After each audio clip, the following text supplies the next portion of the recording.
પોલીસની સઘન ચેકિંગ. પૂર્વ કચ્છ પોલીસ દ્વારા સઘન ચેકિંગ અને નાઇટ પેટ્રોલિંગ કરવામાં આવ્યું.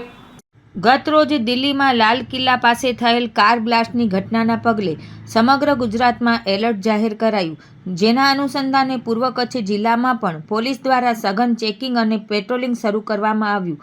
પૂર્વ કચ્છ પોલીસ વડા સાગર બાગમારના આદેશ મુજબ પૂર્વ કચ્છના તમામ શહેર અને જિલ્લાના એન્ટ્રી અને એક્ઝિટ પોઈન્ટ પર નાકાબંધી, વાહન ચેકિંગ અને પોલીસ પ્રેઝન્સ વધારવામાં આવી.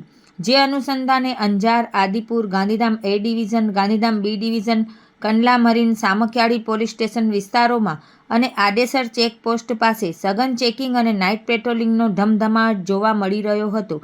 આ ઉપરાંત પૂર્વ કચ્છ SOG અને LCB પોલીસ દ્વારા હોટલો, લોજ અને સંવેદનશીલ વિસ્તારોમાં સઘન ચેકિંગ હાથ ધરાયું હતું. શંકાસ્પદ વ્યક્તિઓની વિગતો નોંધવામાં આવી અને હોટલોમાં રોકાયેલા મહેમાનોના ડેટાની પણ તપાસ કરવામાં આવી હતી, જેથી કોઈ અનિચ્છનીય ઘટના ન બને અને લોકોની સુરક્ષા સુનિશ્ચિત કરી શકાય. આ પગલાં તકેદારીના ભાગરૂપે લેવામાં આવ્યા હતા.